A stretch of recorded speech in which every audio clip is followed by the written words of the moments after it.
Hey everyone, welcome to another episode of Huddle Up with Gus. I'm your host, former NFL quarterback Gus Frerotte, and welcome to the new 1631 Digital News Studio.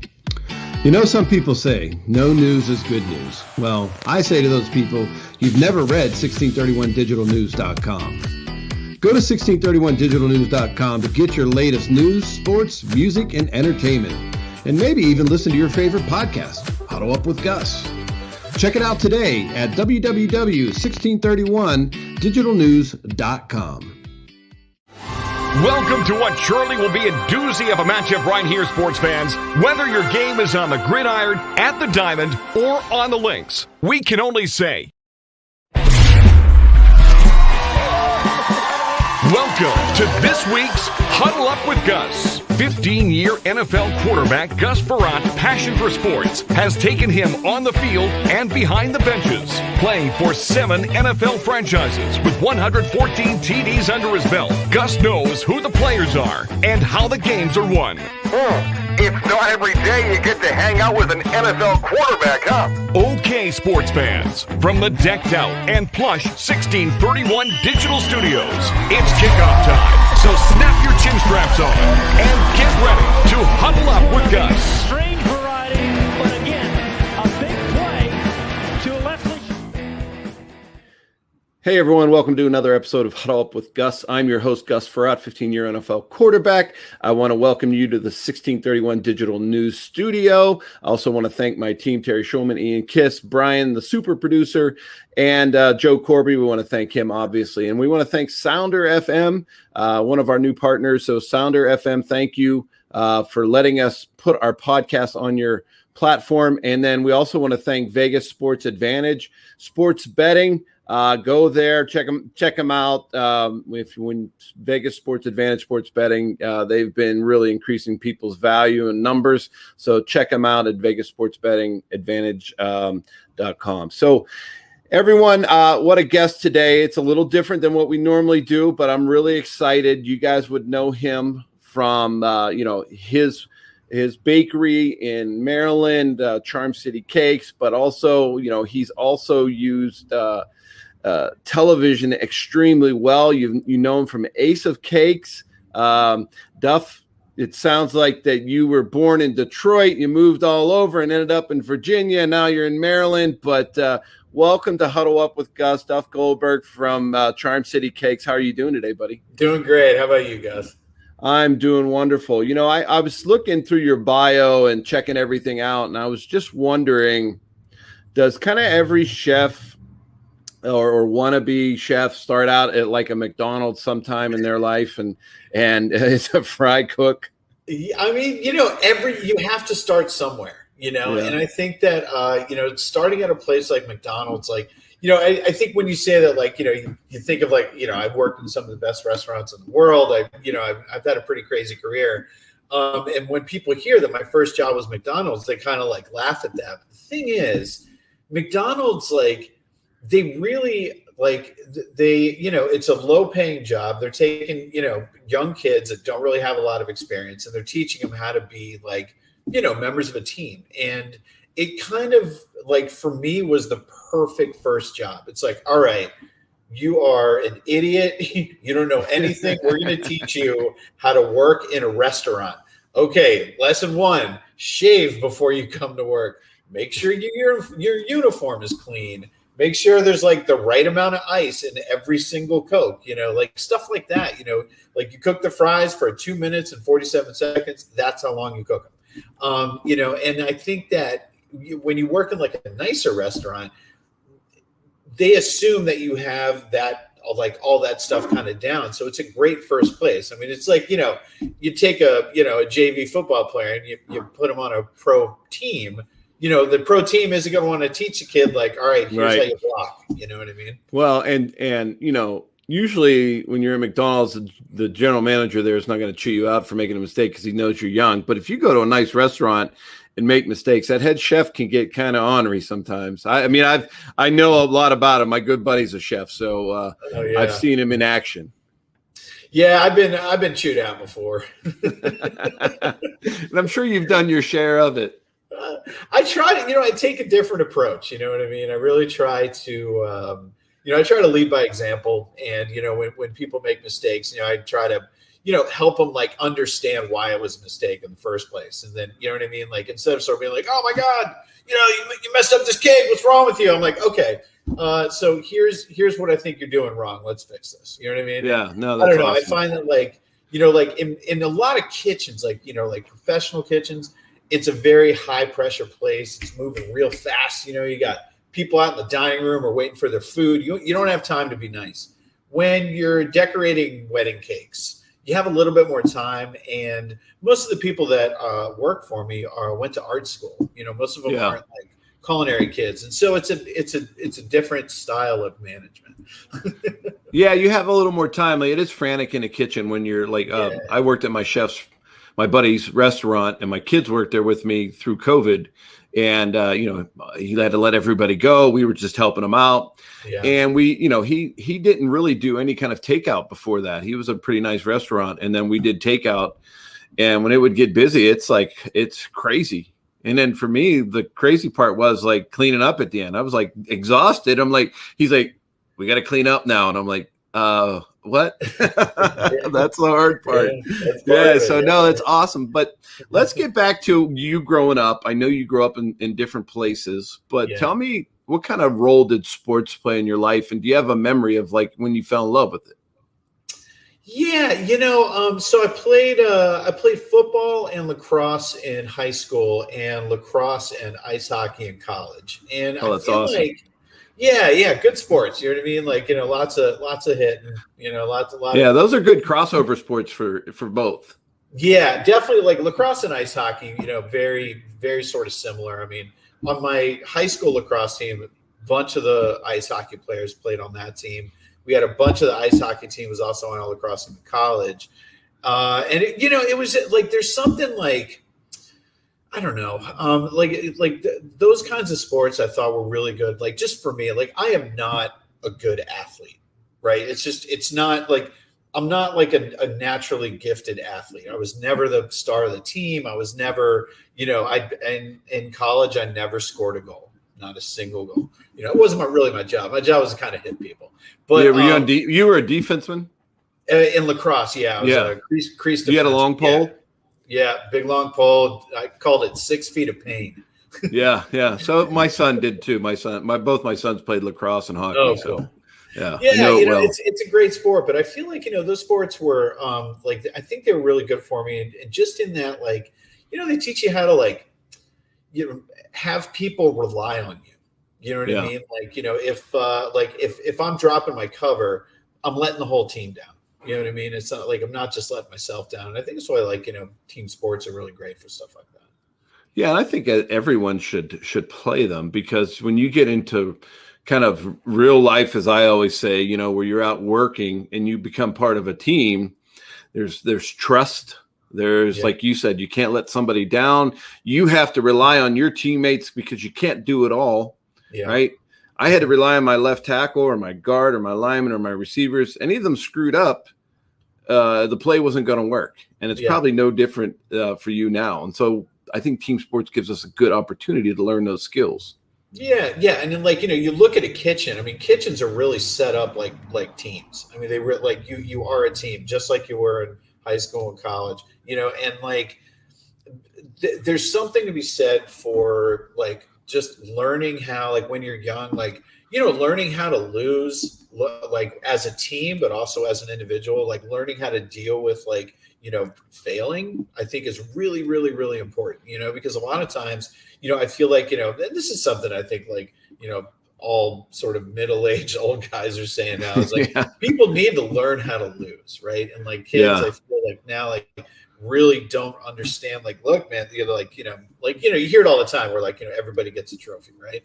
I really believe in that. Look, if you win, you win. If you lose, you lose. And you have to learn how to do that, and it's really, I think it's really important because nobody wins all the time. You just don't, and the people that can get the people that are really successful really understand how to fail, Yeah. Well, you have to understand how to fail to come back from that. And, one of the things that a lot of people on my show talk about is when we were kids, we'd go out into the backyard, we'd go out and play with our friends. There was no coaches, no parents. And you learned how to win and lose, and you just sometimes it got heated, but you walked off together afterwards, and everything was okay, and you came back the next day and you played. I think kids miss a little bit of that because everything is so organized now in sports. Yeah. Everybody's like just like watching out. I mean, I have we were just talking. I have a daughter. She's actually 5 months yesterday. And like, I really wanted her to play sports, thanks. But I wanted, like, I know what sports did for me, and I really wanted to play sports, and I wanted to play team sports, but like, I wanted to also sort of play, like, I don't want to be that guy, and I think a lot of times, like, parents are just, they're like, we're taught now to be so freaked out all the time. Like, there's a boogeyman around every corner. There's you know what I mean? Like, you got to lock with the thing and the safety and the this and the surveillance. And like, you put the thing on the phone so you can always see where they are. I don't want to know where she is. I want her to be able to grow up and be a little more self-reliant, Yeah, it is kind of strange because like all the kids, my kids are older now. They're 26, going to be 24 and 22. Mm-hmm. And so they're all older, but you still, as a parent, like, you still want to know what they're doing. And sometimes they're like, okay, Dad, it's more my wife. My wife's like more like, okay, what are they doing? Let's find out. But, when they're little, you just kind of want them to try everything. That was me as a parent. We wanted them to try every sport, find out something you love to do, and then go. Like, my daughter played field hockey and lacrosse, and she was a goalie. She hated the run. So we're like, okay, find something that you don't have to run, so she played goalie. Goalie, yeah, totally. Yeah, it was perfect. But goalies kind of crazy. Yeah, she had a little bit of that intensity. She would come home from lacrosse practice and she'd have these bruises all over her from the girls, because the girls don't really know how to shoot. Yeah, they're just throwing the ball at the net, and she's just getting drilled. And I'm like, put bigger pads on. She goes, no, we're not allowed to do that. And I'm like, I would not be standing in there and having just crazy people throwing those lacrosse balls at me. Yeah. You know how that goes. Those goalies are nuts. Yeah. You take one off the shin, that can't feel good. No. Yeah, but you got a long way to go. So I'm excited to see. I'm sure she's going to be at some point. She's going to be a really good cook as well. So I think that's where you get a lot of bonding, right? Like that's something like, because in sports, like I'm not the coach, I'm standing on the sidelines. I try to talk to her, but she didn't want to hear what I have to say, even though I played professional sports. But in the kitchen, we have a lot of fun together. That she loves to cook. Yeah, and it's super fun. Everybody can do it. You know what I mean? There's not really like it's a different kind of activity. I think with sports, that's more like, she's going to learn how to like take a ribbing, like she's going to learn how to like just how, kids tease each other. And like, that's just what kids do, and I think that's another thing that people are like really freaked out about. Like, I want her to like, go get teased. It's good for you. You know what I mean? Learn how to take it, Grow a little thicker skin. Yeah, just not take yourself so seriously, and like not, just learn how to give it back. I think is always really important too. And, oh yeah, locker rooms are really good for that, right? Yeah. Locker rooms, you gotta, like if you can't give it back, they're a tough place. So you learn how to you learn how to take some punches. You learn how to give a few back. You know what I mean? Yeah, it's good. It's good to understand those things. I think I think there's I think there's sometimes there's a dearth of like that self-reliance or just that inner strength of just being able to sort of like be your own person, you know what I mean? And know that like there are situations that you're going to encounter that you're not so terrified of it. I mean, like, I don't know, like everybody, I think a lot of people are like really terrified to get punched in the face, right? Like that's something that people are like, I mean, that sounds scary. If you've never been punched in the face, it sounds terrifying. Like somebody's going to punch me in the face. Like, oh, that's super scary. And then once you get punched in the face, you're like, it's not that bad. You know what I mean? Like, yeah, you get punched. Well, I guess it depends. It's like football. It depends who is hitting me. If it's like a little linebacker, like, it's not so bad. But 300-pound guy that runs a 4.6, it's a little worse. Right. So you're in high school and you're playing sports, but then like, what was your past? Like, when did the passion for baking, cooking, being in the kitchen, how did that start for you? I was still in high school, and I was working at there was a pizza joint my senior year that was kind of like all of the like like a lot of like a lot of the different athletes just kind of worked there. It was sort of like the place that like if you needed a job, it was like, you go work at the pizza place. I grew up in a real small town, and so what did I? Yeah, it's great, right? You know, we had 3 stoplights. I mean, we had Fox's Pizza. That's where everybody went. Yeah, right. So the town I'm from is called Sandwich in Massachusetts. So Sandwich Pizza. You know, funny. And so you know, I was working there, and I was about to go to college. I was going to University of Maryland, Baltimore County, and my brother had driven up from. He was going to James Madison at the time. Right. Drove up to Massachusetts to pick me up to then bring me to school. Like he was hanging out for a couple of weeks, and he was gonna drive me. You know, we were gonna go down to college together, and he was gonna drop me off. So, you know, he came to the pizza joint, and he came back in the kitchen, and he wanted a steak and cheese sandwich. So I was like, all right, like, you know, I'll make you one. So we're just standing there, and he's like leaning up against the fridge, just, you know, we're just talking about whatever. And I got like the big chunk of steak, and I put it on the flat top, and I got the 2 like griddle spatulas, the big wide ones. And I'm like chopping up the meat. And I'm like, and while I'm doing it, the whole time I'm like talking to my brother. And I realized, I was like, wow, my hands are just doing this by themselves. Like, I'm good at this. And it was like the first time that like I really felt like, wow, I'm like good at something. And I like doing it. You know, I love food. And so that was the first time I was like, man, you know, I mean, I remember like the second it happened, that's when awesome. I realized, I was like, man, I think I want to go to culinary school and become a chef. Yeah, that is awesome. So you go to University of Maryland, Baltimore County. Yeah. So like when you go there, but you know you want to be a chef and go on to culinary school, what do you take in class? What were your classes? I was a history and philosophy major.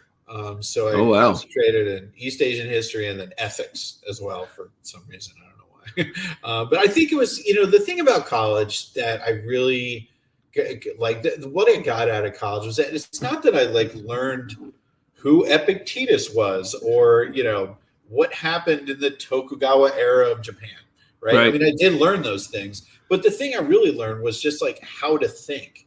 And I learned kind of how to learn and like how to, you know, have a little bit of discipline and like, all right, if there's something I want to know, I know how to sort of figure it out. You know, like there's resources in the world that if somebody wants to learn how to build a cabinet or change an air filter or, learn what the local tax law is, you can go find that information. And I think like the thing about college was that it really just kind of teaches you how to think, you know? And so like, I feel like, you know, with philosophy and history, like I read a lot, you know, you get a lot of books, you do a lot of writing. And, you know, all this stuff I think was really good for me because then later, you know, now, I mean, I've written a bunch of books and I have to do research all the time. I mean, I'm a judge on a lot of different shows and, you know, the field of baking and pastry is always changing. And so, you know, it's like what a lot of chefs are like, you can kind of tell like when a chef came up by their style of cooking. And a lot of times like people will sort of get stuck in this sort of like one sort of era. But when you're on TV and you're like, you know, you're judging these things, people are bringing the newest thing to you and you have to know what you're talking about to judge it. You know, I have to like be able to taste and be like, okay, you did a good job. You didn't do a good job. If it's some weird technique I've never heard of, I don't know if you did a good job or not. Right. I have no clue.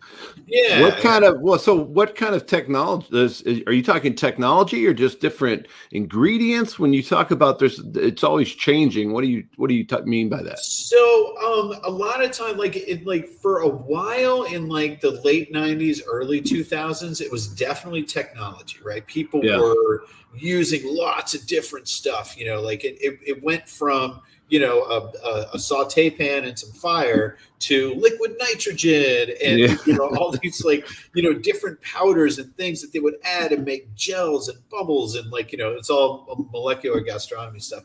So, you know, you have to really, you know, keep up with that. And it's still a thing. People still do it. Not as much, but there are like, you know, it was really, really cool for a while to like, you know, do this really crazy scientific cooking. Yeah. You know, but it was also like it got a little bit snooty. And so it kind of died off. But while people were doing that, people learned some really cool things. And people have just sort of taken those techniques and they still apply it to cooking today. But now I think, especially with the rise of the internet and social media, one of the things that you really have to stay on top of is what's happening in the rest of the world, because now somebody could come with a dessert like, here's brigadeiro. It's like a fudgy thing that comes from Brazil, or like here's a punchki, which is a weird. Hey, I'm in Pittsburgh. They have punchkis everywhere. You know what a punchki is, right? Yeah, sure. They're right? like, my brother-in-law calls them a softball-sized treat. Yeah, yeah. And they're usually like full of prunes. It's a weird thing. Oh, they fill them with everything up here. I mean, do they? Oh, yeah, they're probably like 10,000 calories a piece. Like you eat one of those punchkis, bombs. They made them for all us Polacks back in the day when we didn't have any money, and they just filled them up and said, "Hey, you probably weren't going to eat the rest of the day, so here's something that'll fill you up and keep you going." Right, all the factory workers here in Pittsburgh. I get that because everything has an evolution. Even like the NFL and sports, things changed. Lacrosse technology has changed. My good friend was an All-American in college, was in the Hall of Fame for lacrosse. And he said when we played, there was no pocket. Like you had to just learn how to, like, if somebody hit you, that ball was coming out. So you had to learn how to keep it away from them. Now the pocket's a little deeper. The rules change. And I'm sure it's the same thing. And it's amazing that you said, I could just imagine when you first started baking, like you knew what was around you. You really you couldn't see other cities, states, unless you went there. Yeah. But now you can see other countries, other kitchens, everybody's on the internet. So you probably learn exponentially. How does that relate to school? Like, do you think culinary schools are kind of doing that, or they just kind of say, this is what we teach and that's it? No, I mean, culinary schools they have to be on top of it. I went to the Culinary Institute of America out in California. It's a fantastic school. But I mean, I go back all the time. I do demos and I do lectures and stuff for the kids. Oh, that's awesome. Like I have seen like how it has evolved is just incredible. When I went there, it was state of the art. When I look back at what I was learning in the lens of today, it's like the Stone Age. I mean, it's just amazing. It is amazing, but they really keep up, and they've had to diversify too. When I went there, you learn how to cook. Yeah. That's what you learn. Now you are learning how to market yourself. You're learning about brands. You're learning about, you're doing a lot. They're doing a lot more math. It's really changed a lot. And like the kinds of degrees that you can get now are just varied. I mean, when I went there, you got a degree in baking and pastry, or you got a degree in culinary, right? You're either sweet or savory, right? That was it. Now they got all kinds of different degrees. And I mean, kids are really now they have like real, like a whole food science program. So like, you can go there and like, maybe I don't want to be a chef, maybe I want to design the perfect Dorito. Right. And so this is where you learn how to do stuff like that. And like, how, when you go to like the Dorito factory, I mean, like, have you ever wondered why you eat the whole bag? Because those guys, Doritos they have food psychologists that work for them, and they figure out like the perfect crunch, the perfect thickness, the right, like tensile strength of a Dorito. That's crazy. To really give you like the most satisfying crunch that they can. It's a really fascinating field of study, but you can learn that stuff now. So yeah, culinary schools have definitely like kept up with it. Yeah, that's very interesting. I think think about football, right? When we were growing up, you really only knew about like the guys on the field, right? That was the only part of football that anybody knew. And I've done kind of field trips for people to say, well, no, there's so many other jobs in football that you can be part of a football team, right? There's the trainer, the strength coach, the general manager, the front office staff. Then there's, like you said, marketing, and there's all these different, and then there's data and analytics now that are just exploding. Yeah. And so there's so many components, and with the internet and everything, it's exploded like that. And it's amazing that they're very similar, right? Because back in the day, coaches just said, we're going to run the ball, get three yards in a cloud of dust. And then, they started winging it. And now we see what we get today. Like guys are throwing for 4,000 yards every year.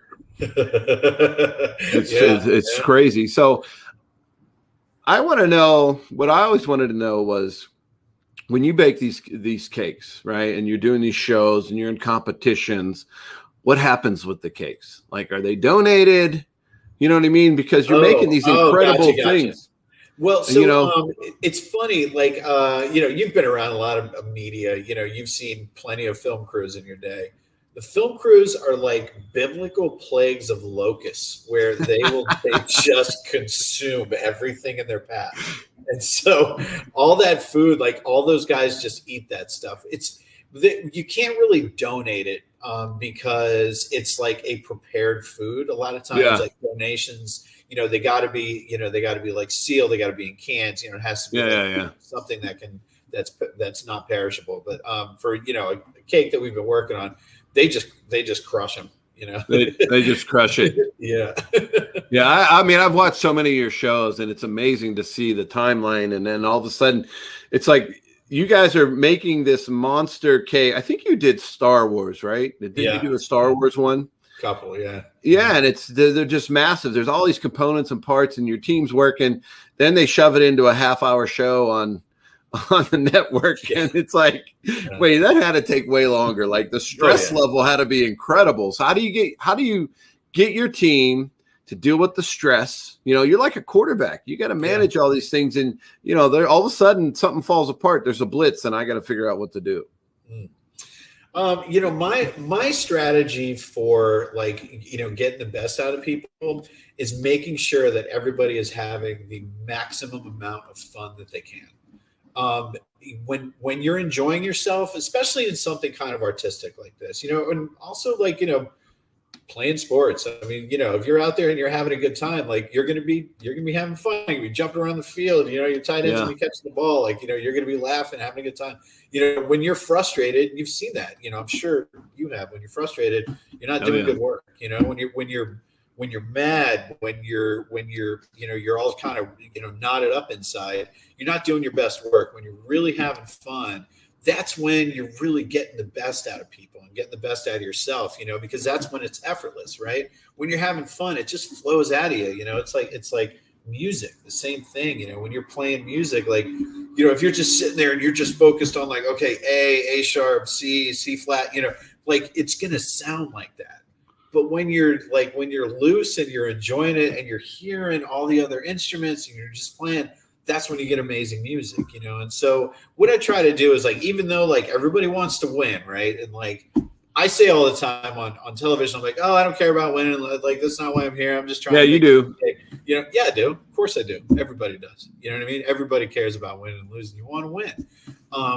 And so, what I try to do is I try to get everybody to not focus about winning and losing, but really having a good time, because I know that, like, we are all badasses, right? We're all really, really good at what we do. That I know that if we're not thinking about winning and just having a good time and doing our best job and doing work that we will be proud of, that will make us win, because we're just that good. You know what I mean? And that's it sounds a little cocky, but it's like, that's the attitude you have to have. For something like this, when you're competing and being judged in the arts, it's a weird thing. It's a weird concept, so you got to be enjoying it, Well, yeah, and you have to be you, right? You can't be somebody else. Like when you're an artist, I think that you have to, you can't say the judge wants to see this. Well, no, you have to be you. And if you're not you, that's what the judges see. Like it shows in your work. I mean, I've watched a ton of those shows. I mean, I love to eat too. So I watched all those shows. So, hey, everyone, we are talking with Duff Goldman from Charm City Cakes. We're going to take a quick commercial break. We'll be right back.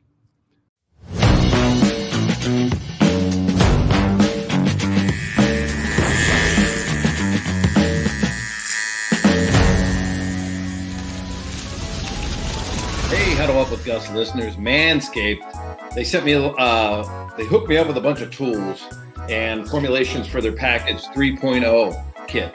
So, I want to show you guys what's in the perfect package, right?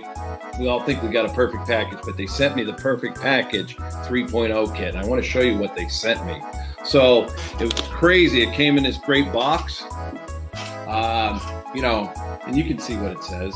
They will thank you because they send us this awesome trimmer. They sent us, stuff that makes you smell better. And then, they sent me this great, some boxers even, which you get, right? Protect them. And then, they sent me this cool sack, I guess you want to call it, to store all your stuff in. So it's been great. Manscaped sent me a bunch of product, you can see it all on here.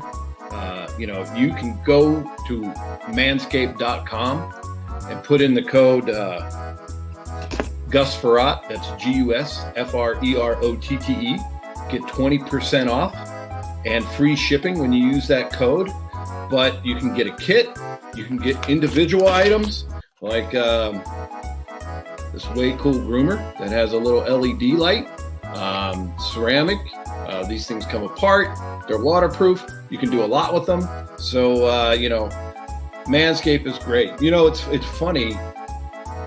I remember when I was playing with the Denver Broncos, and I'm not going to mention any names, but there was a gentleman who was playing on our team, and if he ever hears the story, he'll know exactly what I'm talking about. But he brought his own clippers in one time, and he used it to trim his beard up and his goatee and everything. And he had them there for about 2 or 3 weeks, and he goes in around the corner. He walks in, and there's another player that is actually manscaping with his beard trimmer. So, one of the things is you don't want to use the same trimmer down there that you use up here. So he kind of freaked out a little bit, and he said, "Hey, how long have you been using that tool there?" And he said, "Well, it showed up here about 3 weeks ago, and I've been using it ever since." So, there is a lesson learned that, don't leave things out. And probably if it would have just said Manscaped on it, we wouldn't have had that issue. But it's probably one of the funniest taking care of your balls stories I've ever heard or been around in the locker room in the NFL. So it's a great story. But I always said there was no way to know. There was no name on it, and the guy was just using it, and another guy was using it. It was not good, but it's a heck of a funny story. So one of the best I've ever heard in my 15 years playing in the league. But there's so many great things about Manscaped and what they're doing. Because guys, you got to take care of yourself. Even though I got gray hair and getting older, but you still have to maintain some sort of grooming, right? And so, we all work out. For me, I like working in my yard, doing those things now that I'm retired, getting a little sweat on and everything. You want to smell good. You got to take care of yourself. They got some great products. This one, a little ball deodorant. We all need that here and there. After, working in the yard, taking a hike, doing a walk, whatever you do. It's a great thing, but there's so many great products. I want to thank Manscaped for sending them to me.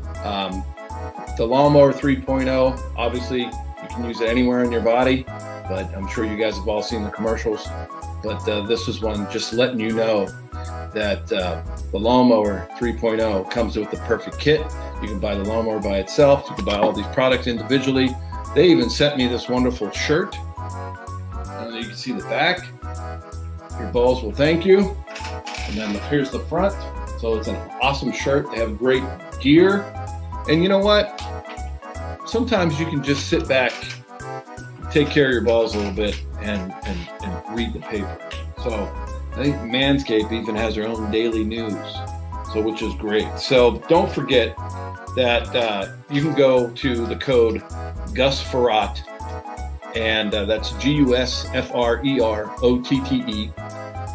and you can save 20% on any products. The perfect package gift set, and you can save 20% and get free shipping. So use the code Gus Frerotte, GUSFREROTTE.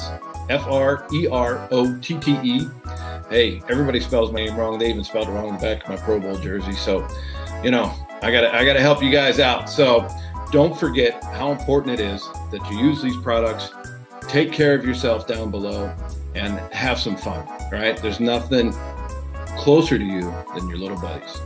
So use the lawnmower, use the code GusFerrat, save 20% and get free shipping, and order some great Manscaped products.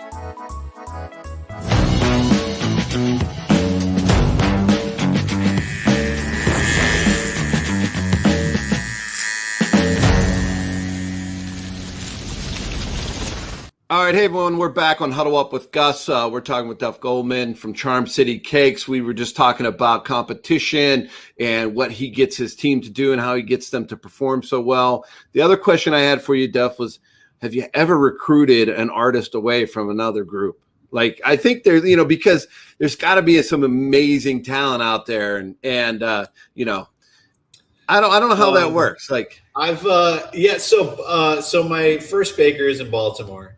And, it's a pretty small town, right? But like, it's not a huge city. And so, there's talented people there. There's a fantastic art school. And that's where I was getting a lot of my employees there. It wasn't so much that I poached anybody from another cake shop, but a lot of my employees were working at, there was a restaurant called the Golden West. Fantastic restaurant, really good chef. If anybody's in Baltimore, go to the Golden West. Fantastic food.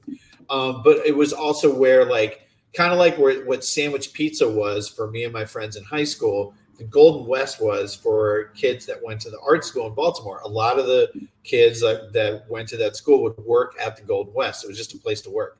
And so when I found there was like a group of artists that I really, really liked, and they were all fantastic, and they were interning for me, and I eventually hired them all. And I think in the span of 6 months, I think I took 5 of this guy's employees, and I went in there one time to eat, and he sat down and we were hanging out, and he kind of let me have it. He wasn't just man, haha, you keep stealing my employees. He's like, seriously, man.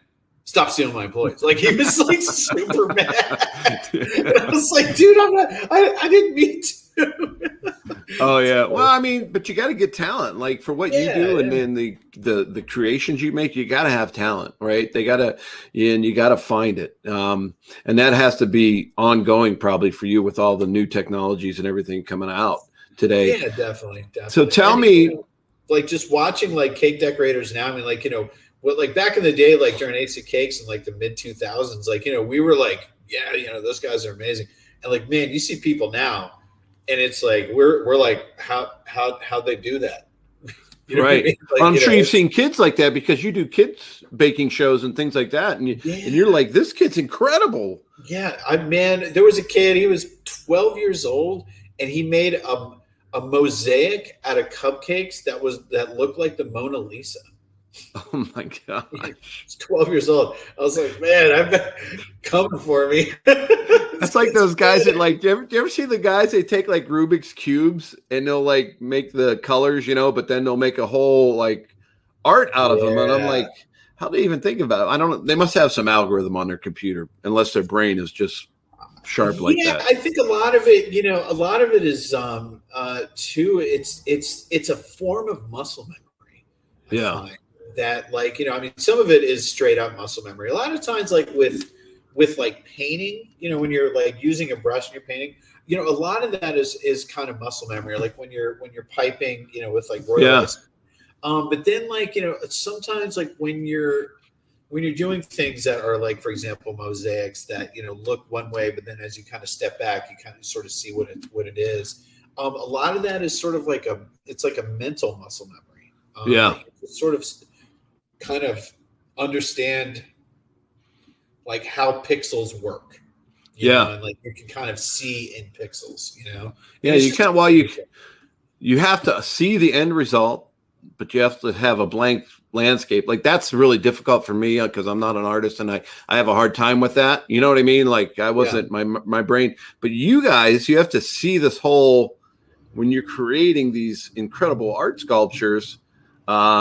From things that I can go and eat, it's amazing. You have to be able to see it all. And I think that's just pretty amazing. You do have to see it, but you have to have a good idea of what you want, right? In your head, like you sketch it, try to get it down on paper so you can really kind of wrap your head around it. Sometimes you got to pull it out of there and look at it before you can, really see it. But the other thing you really got to do is you got to be flexible, and you have to understand that a lot of times, and this happens to me almost every single time I make a big cake.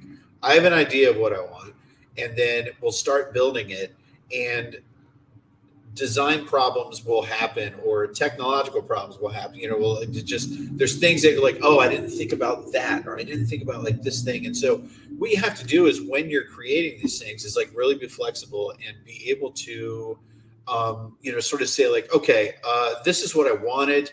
It's going in that direction, but I feel like I might have to take a left turn over here because, something's not working out, and I have to be okay with that.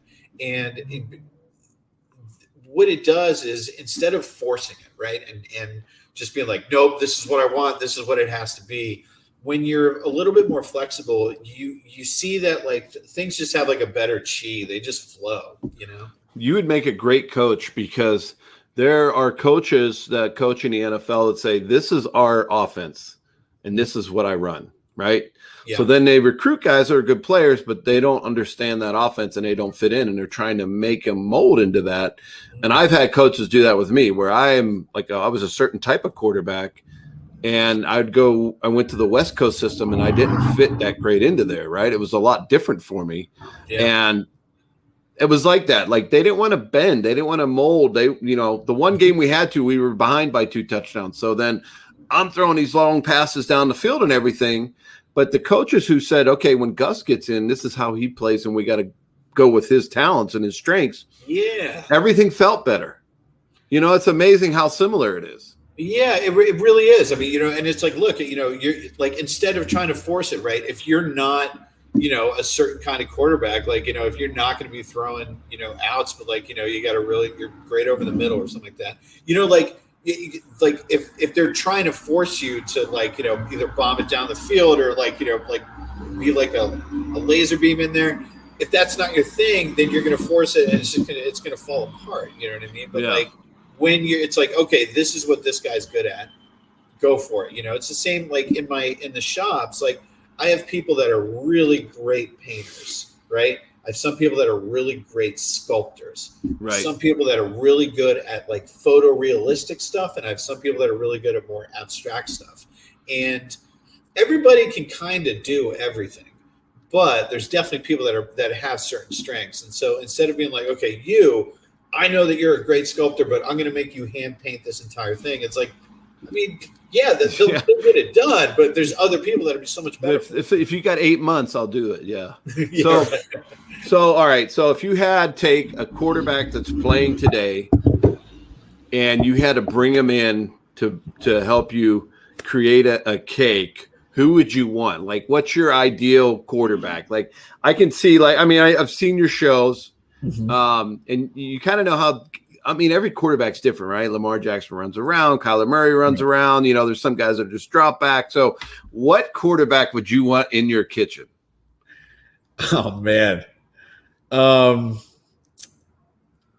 don't know. I feel like I have to go with Lamar, right? And not just because I love the Ravens and we're going to win the Super Bowl this year, but I'm going to have to go with Lamar because he is like a Swiss Army knife.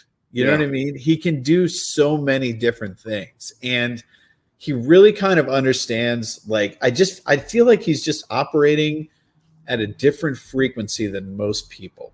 His first season, last season, you kept hearing announcers when they would watch him. They're just it's like watching a cheat code, on Madden, and it's it really is. He makes it look effortless, and he's making moves that his running backs man, you got to teach me that. That was amazing. You know what I mean? I just feel like he sees 2 seconds into the future or something. It's just, he's an incredible athlete. Right. And then you got a guy like Tom Brady who never leaves between the tackles. Yeah. But man, I tell you, I like, it's crazy. I grew up in Massachusetts, I graduated high school in Massachusetts. Like, I was supposed to really just love the Patriots, but then I moved to Baltimore and the Ravens became a team, and they became my team, right? The Ravens, right. The year that they became a team, I was like, man, these guys got swagger. They are funny. I love these guys. They're scrappy. I'm a Ravens fan now. And I just never wanted to like Tom Brady. I was just like, I'm just never going to like him. You sound like every person in Pittsburgh. God, after this year, after like watching him win that Super Bowl with the Bucks, like, I'm like, you know what, man? He's amazing. He is just amazing, that guy. It's just incredible, Yeah, his mind works differently, to be able to play that long, to understand the defenses, to go into a brand new offense and to say that I'm going to accept what you want me to kind of be. But here's what I know. Here's what I like. It's what we were talking about earlier. They went in. Bruce Arians has his own style, and I think it took a while to work. It didn't happen right away because they weren't very good at the beginning of the season. But, it kind of all fell in as part of it. I feel like Brady does that a lot, like it's like it gets a shaky start, but like it doesn't matter. Like that's the thing. It's like, man, you could be playing the Patriots. You could be up by 3 touchdowns. It could be 4 minutes left. You are not safe. You are not safe. Yeah, I know. And it was like, I mean, I've played against them. Everybody's played against them, and they've all experienced the same things. Like, please do not let Tom get the ball with any time left on the clock because it's not going to end well for us, right? Yeah, right. Roethlisberger, it's the same thing. Like, I hate saying it because God, that guy frustrates me because he's so good. But I tell you, man, it doesn't matter what is happening down the field. When there is like a certain way that he plants his foot, and the game's over. And you're like, as soon as he puts his foot down, you're like, oh, here it comes. Football is so good, so frustrating. I started my career in Washington, which I loved. It was just so much fun back in the day. But when I think about everything we talked about, when there's you can go to school for cooking, right? I played football in college. You go to, you do all these things. And then all of a sudden I go to professional level, which is what you are now. And you don't really know how somebody's going to handle it until they're in the fire. You know what I'm saying? Like there's all these kids that try out for the NFL every year and they don't make it. Like they go through preseason. They all of a sudden they're in a game. They can't remember anything. Do you find out sometimes with people that come in, like they're in the mix and you're like, it's just not working out. Yeah. And there's like, you can kind of tell, you can sort of see it. Like who's going to sort of be able to kind of deal with, the cooking industry and kind of who isn't, but you definitely you can have some kid who's a superstar in culinary school, right? Yeah. Culinary school is great. And I went and I think that, anybody who wants to cook, it's a good route to go. You don't 100% have to, but it's a good way to go, right? Like you don't have to play in college to play in the NFL, but it's pretty tough to get in the NFL. Yeah, exactly. Unless you're Mark Wahlberg, Right. You're just going to play somebody who played the NFL. So you can kind of see when you get to once you get out of school and you get into the world and you're doing it, it's totally different, right? I mean, culinary school will teach you the sugar content of an onion. They will teach you 50 different ways to slice it and 100 different ways to cook it.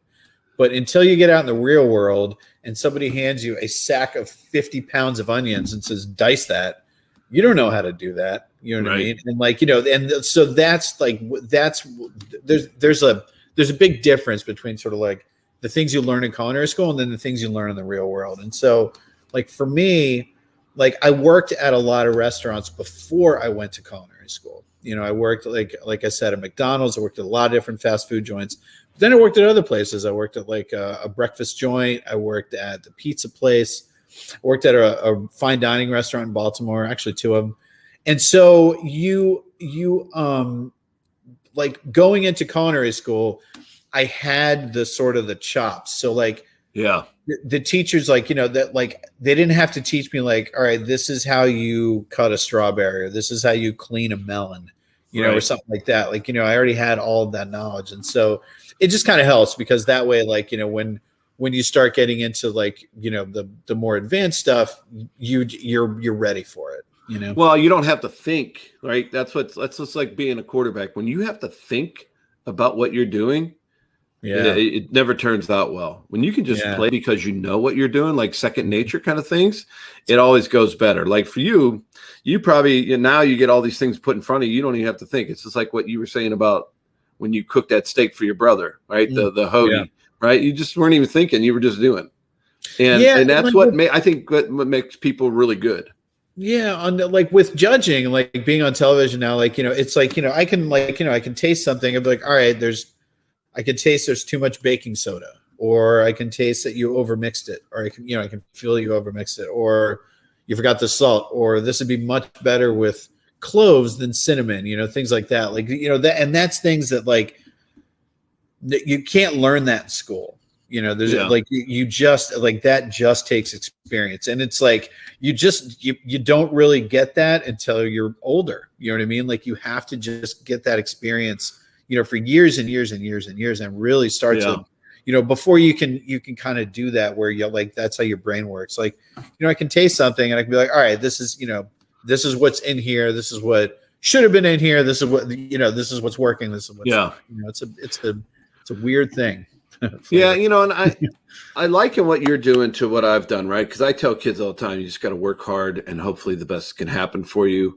Is it the same? Because there's not a ton of, like, really well-known bakers out there. There's a lot of people that try it, but you know what I mean? There's only 32 quarterbacks in the NFL every week. Yeah. Right. Yeah. So there's not a lot of, like, what advice do you give to people when they ask you? I'm sure you get asked all the time, what should I do?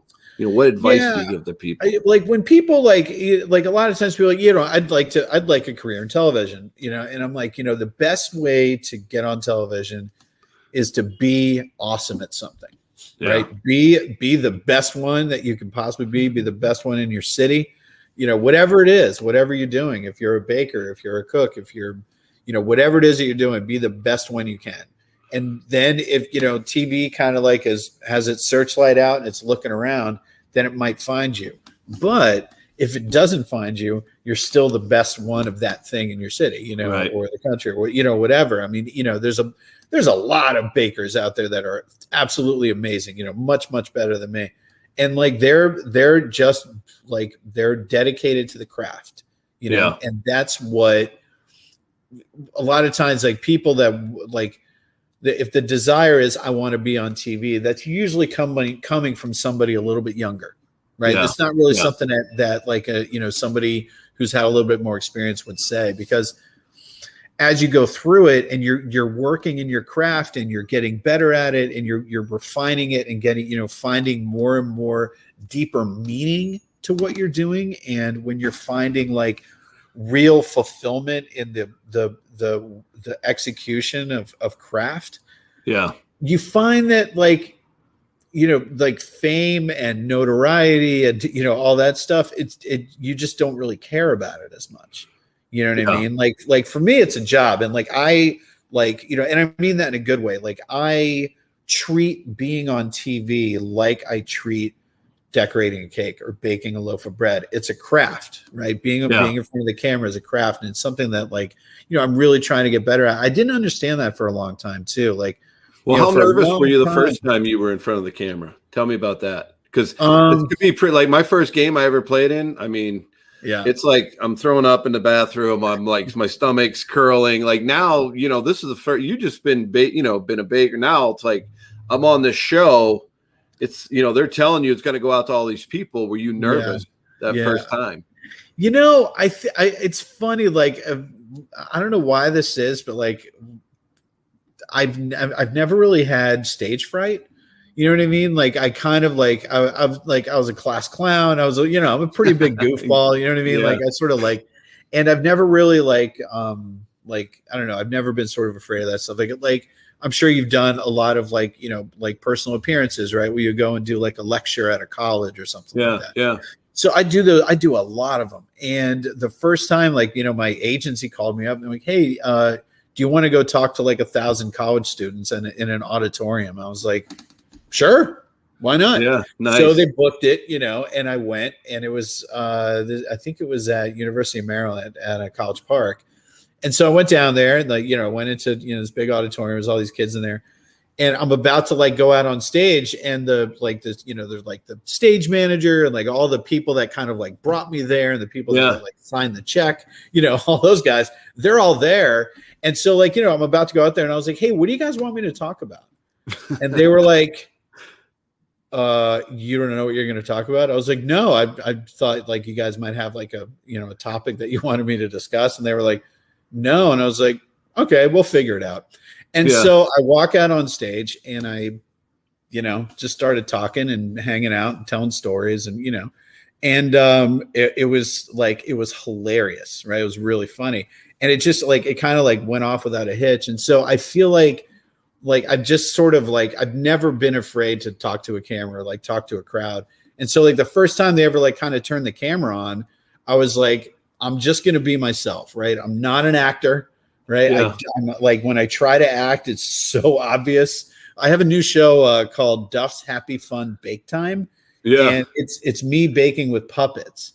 And it was like a scripted show. And like, I'm not an actor, and it is painfully obvious. But the thing is, like, it totally works, because like all the people around me, it's all puppets. And these are all like these incredible puppeteers that work for the Jim Henson Company. Like they're amazing.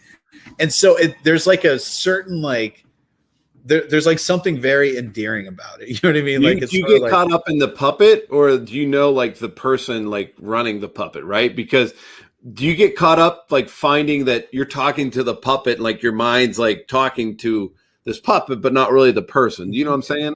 For me, honestly, like talking to the puppets was just like talking to anybody else. Yeah. Yeah. I wasn't really thinking about the person, but like, I was thinking of, like, this is who I was talking to. And, but it's like, so like I was saying, I'm not an actor. And so I think the first time when they sort of put me in front of the camera, I just started talking and just being myself. And, that's what I tell like people that are, like coming onto television too. They ask me a lot, like, how do you how do you do this? You're pretty good at like sort of judging and stuff. Well, like what I try to do, honestly, is like when you're in TV, this, like all the camera guys, like everybody is trained to be absolutely silent, right? While you're doing your thing. So my goal, I'm trying to make the camera guy laugh. Yeah. And I sometimes get really close. Every once in a while, I'll get him to laugh. Right. But it's really hard to get those guys to laugh. Yeah. But if I'm getting those guys to laugh, the people at home are laughing. Yeah. No, that's true. So you don't get nervous in front of the camera. You have a good personality for all that. But then you've made some cakes for some incredible people, like Katy Perry, Lady Gaga. You've done cakes for all kind of people. Now, do you get nervous like to make their cake, right? Because they might have high expectations and all, or you know what I mean? It's a little different. Yeah. There was only one time I was ever nervous making a cake, and it was for George Lucas.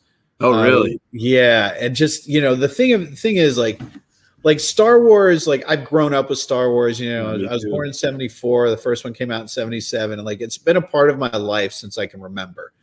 Do you know how many Star Wars Lego sets I put together with my kids? Oh, yeah, man. The Millennium Falcon to the Death Star, everything. Uh-huh. God, you're creating them with icing and cake. Yeah. But so we got to go to Marin County and make a cake for George Lucas at the Skywalker Ranch. I mean, it was like the most amazing experience I've ever had in my life. It was just incredible. So you were nervous when you're bringing it in for him. Yeah, I mean, when he walked in, like I didn't know he was going to be there. Really? I was already freaking out because we were at Lucasfilm, and I've been trying to get on that place for a long time.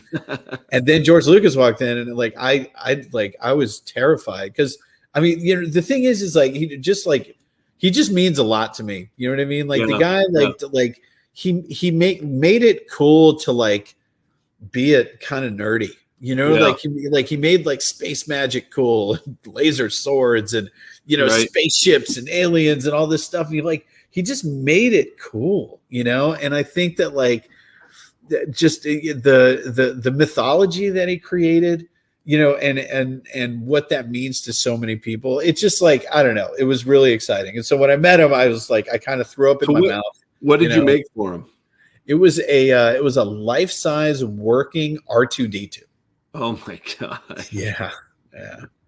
Have you ever met the real R2 C-3PO and R2-D2? You ever met those guys that were in those costumes? No, I haven't. I've seen the costumes. I've seen the robots, but I've never met Anthony Daniels. Yeah, I've met him a few times. It's pretty. Oh, really? Pretty interesting. Yeah. I'm like, wasn't that thing hot? And he goes, oh, several times. Yeah, that's awesome that you made him that. Yeah, that had to be very nerve-wracking. Like, hey, Tom Brady called and he wants me to make him a Tampa Bay Buccaneers helmet. I don't know. I think you could screw that one up a little bit. Yeah,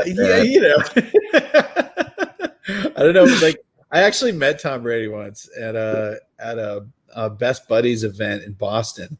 And I got out of the car and he was like, he was there and I was like, oh, hey, nice to meet you. I'm Duff. And he was like, oh, you're Duff. I was like, yeah. And he's like, I'm Tom. And I was like, oh yeah, I didn't realize it was you. And he kind of like gave me this funny look. And I was like, yeah, every time I see you got Ray Lewis laying on top of you. And yeah. Like, oh, okay. Yeah. Okay. You're a Ravens fan. So, all right. So Ravens have these great rivalries with the Steelers, right? Yeah. And Browns, kind of, not really the Bengals, but all right. Yeah. So if you had to say your rival in the industry, who would it be? Oh man, I don't know. There's one guy you got to go up and get like, I got to get this guy. I mean, I really don't. It's not like that. Like, even when we compete, so I don't know if you know Buddy Valastro, he's the cake boss. Yeah.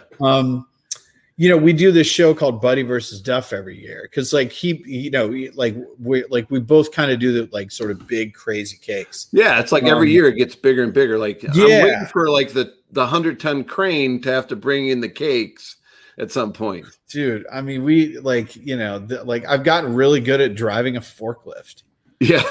It's just like something they didn't teach you that in culinary school? No. I did a lot of construction when I was younger. So I know how to drive like a Bobcat and like a front end loader and stuff, but never drove a forklift before, especially when I was carrying a cake. I mean, it's crazy. Yeah, it's crazy. Oh yeah. That had the first time you got in and said, I can do this. It was probably a little nerve wracking. Got 100-pound cake on there.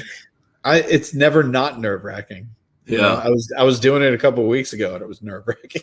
I would think that it would be nerve-wracking, because you make some incredible wedding cakes and things like that for people, and this is their biggest day, right? These people are getting married; it's their biggest day. Then they want these extravagant cakes, and you got to build it in your room, in your kitchen, and then all of a sudden, I got to lift it, put it on a van, take it to this place without it falling apart. That has to be more nerve-wracking than anything you've done. It really is. That's the thing. It's like you don't want to ruin someone's day, and the cake is important. The cake is important. I mean, that is, it's a focal point of, every wedding. It's a focal point of every, you know what I mean? The cake is really, really important. And you don't want to be the one to mess it up, and I think the nice thing is that I've been in business since March of 2002, and to this day, it's like one of my mantras almost. It's like this cake means so much to somebody, you know, and it's not just weddings, it's everything, it's birthday cakes or, whatever it is that I'm making. It's like, this might be the 50th cake I've made that week, but this cake means a lot to somebody, and it means just as much to this person as the first cake I made this week, right? Which I was like all fresh and ready to go, right? And I'm like, yeah, this cake's gonna be awesome. And now I'm making the 50th one. It's still that important, and I think that's what really helps, to be successful in this is to be consistent. And I think the biggest thing is being consistent and making sure like this is the care and the love that I put into this cake, and I'm going to put that care and love into every single cake I make. And it sounds like you're a great coach, so you kind of transfer that over to your team, right? You have to do this every time, and I think that's wonderful. Yeah, consistency. And you know where I learned consistency? McDonald's. That's all about, right? Drill it into you, man. Yeah, they do. So, all right. So I'm turning 50 in July. What kind of cake should I get? I don't know. We could do like what if we did like a cement wall with like a bunch of cracks in it? Like, would you make me one like that? I think it'd be funny. I'd love to see it. I think it'd be great. We'll Instagram it and we'll put it on live on Facebook, and then I'm not going to reenact it, but I think it'd be really a lot of fun to do. Yeah, I mean, it won't hurt as much. It's cake. No. You know what I mean? I wish that wall would have been made out of cake, because then maybe it would have been a little bit different. Right.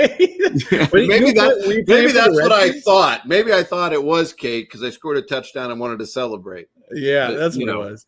What are you going to do? Was it when you were playing for the Skins, right? Yeah.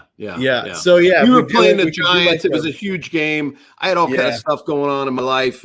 I had kids, and the coach was on me, and I scored this touchdown, and just felt like everything came off my shoulders, and I just ran up to jump off the wall and end up, doing what I did, and then I turned around, and Jamie Asher, my tight end, slapped me inside of the head, because that's what you do when you score a touchdown or somebody else does. You smack him in the head, and then I was loopy and had to go to the hospital, and the rest is history. Man. Yeah, I was only in front of like 70 million people that day or something. Yeah, that's it. No big deal. So I remember it.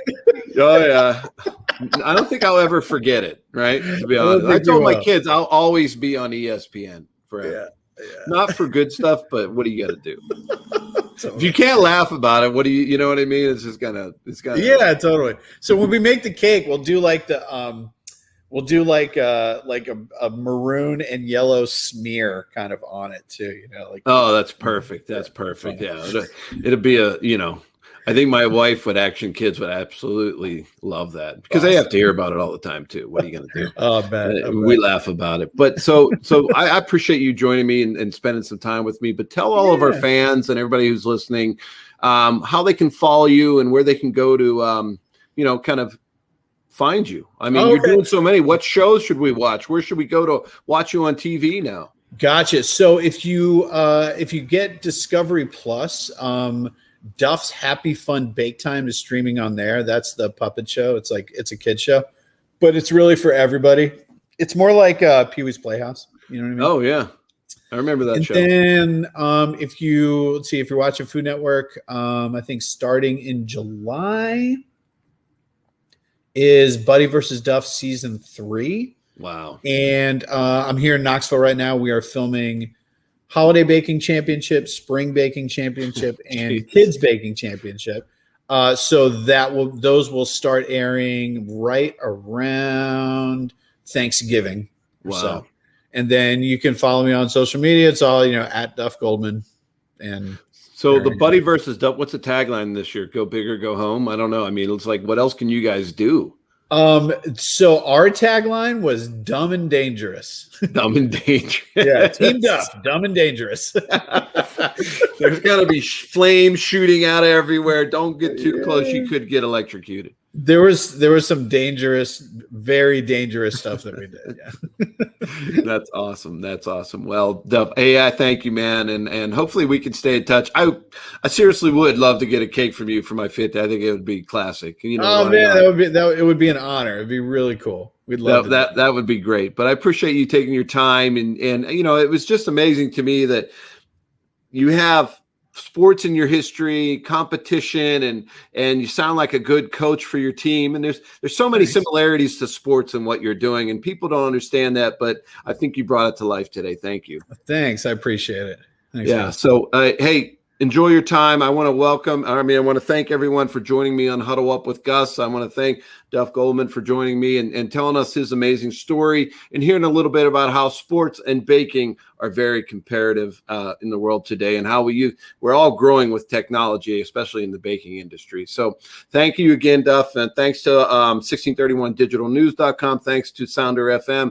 I appreciate all of you, and we'll see you next time on Huddle Up with Gus. See ya. And that's a wrap, sports fans. Thanks for joining in the fun at the 1631 Digital Studios for another action-packed Huddle Up with Gus, featuring 15-year NFL quarterback Gus Frerotte.